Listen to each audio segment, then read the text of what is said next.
Bonjour, voilà www.azurgiroboard.com, notre site internet. Nous allons faire un tutoriel sur le calibrage d'un overboard, comment calibrer son overboard. Alors voilà, par exemple, nous avons pris un exemple, un 10 pouces, comme vous voyez ici. Donc, comme vous voyez, les 10 pouces s'allument ici, hein, voilà. Après, vous avez 6 pouces et demi qui s'allument sur le côté.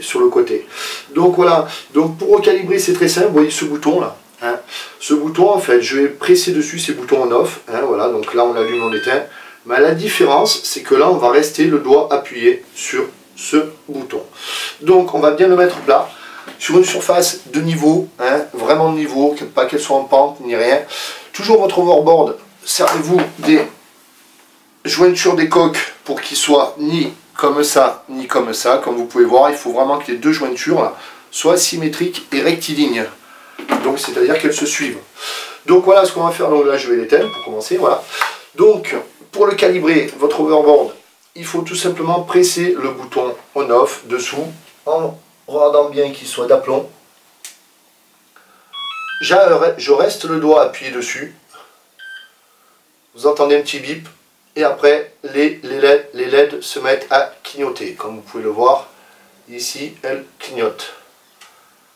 Je relâche mon doigt. Une fois que je relâche mon doigt, vous pouvez le voir, ça clignote. Donc là, je vais le remettre d'aplomb parce que si vous laissez votre overboard dans cette position-là, quand vous l'éteignez, une fois que vous allez remonter, il sera dans cette position.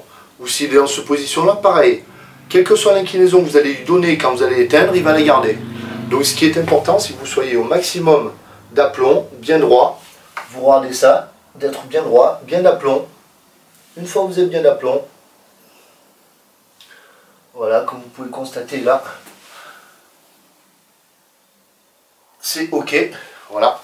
Donc vous attendez quelques temps comme ça. Voilà, il y en a qui disent 30 secondes, d'autres 45 secondes. Écoutez, moi j'attends à peu près, voilà, 45 secondes à peu près, c'est ce que j'attends.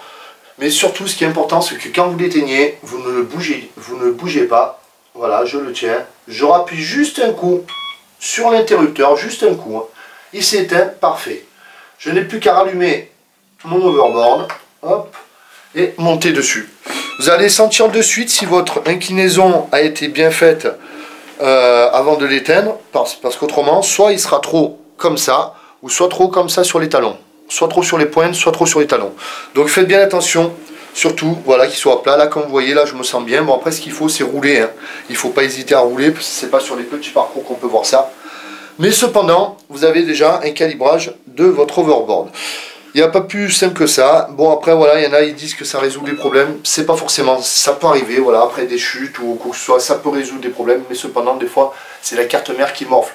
Surtout pour les modèles bas de gamme, c'est-à-dire compris dans une fourchette entre 2 et 300 €. Méfiez-vous. Voilà, vous pouvez avoir des fois un peu de chance, ça peut bien fonctionner. Mais souvent, malheureusement, faisant les réparations, il arrive fréquemment que les cartes mères lâchent, voilà, et reset ou recalibrage, voilà, c'est pareil, reset et calibrage, c'est tout à fait pareil. Voilà, pour ce tutoriel azurgiroboard.com, notre site internet, et n'oubliez pas notre chaîne YouTube, Azur-Giroboard, pour voir nos tutoriels et toutes nos informations sur les animations overboard, giroboard. A bientôt pour un prochain tutoriel, et merci.